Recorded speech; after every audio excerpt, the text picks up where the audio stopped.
കണ്ണൂർ അന്താരാഷ്ട്ര വിമാനത്താവളത്തിൽ നിന്ന് ഗൾഫ് രാഷ്ട്രങ്ങളിലേക്ക് ഗോ എയർ വിമാനം സർവീസിനൊരുങ്ങുന്നു.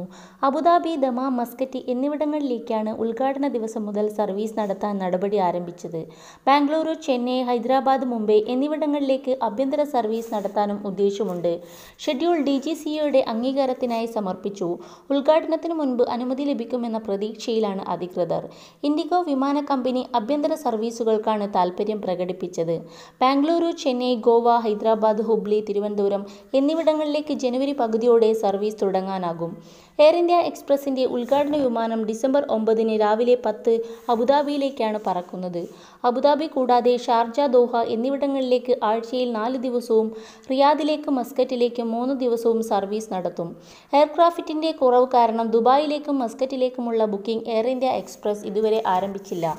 ജനുവരിയോടെ നിത്യേന 13 വിമാനങ്ങളെങ്കിലും കണ്ണൂരിൽ നിന്ന് പറന്നുയരുമെന്നാണ് പ്രതീക്ഷിക്കുന്നത്. വിദേശ വിമാന കമ്പനികൾക്ക് കണ്ണൂരിൽ നിന്ന് സർവീസ് നടത്താൻ താൽക്കാലിക അനുമതി നൽകണമെന്ന് വ്യോമയാന മന്ത്രാലയത്തോട് ആവശ്യപ്പെട്ടിട്ടുണ്ട്. രാജ്യങ്ങൾ തമ്മിലുള്ള കരാറിന്റെ അടിസ്ഥാനത്തിലാണ് വിദേശ വിമാന സർവീസ് ലഭിക്കുന്നത്.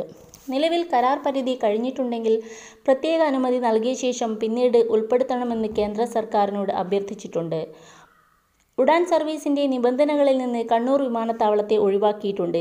ഇൻഡിഗോ 2 ഇടങ്ങളിലേക്ക് സർവീസ് നടത്താൻ അനുമതി നേടിയിട്ടുണ്ട്. പാസഞ്ചർ ടെർമിനലിൽ ചെന്നൈ സ്പൈസ് ജെറ്റ് കൗണ്ടറുകൾ ഒരുക്കിയിട്ടുണ്ടെങ്കിലും ഷെഡ്യൂൾ ഇതുവരെ തീരുമാനമായിട്ടില്ല. ചരക്ക് ഗതാഗതത്തിനുള്ള കാർഗോ സർവീസുകൾക്ക് തുടക്കത്തിൽ താൽക്കാലിക സംവിധാനമാണ് ഉണ്ടാക്കുന്നതെങ്കിലും താമസിയാതെ വലിയ കാർഗോ വിമാനങ്ങൾക്കുള്ള സ്ഥിരം സംവിധാനത്തിലേക്കും മാറും.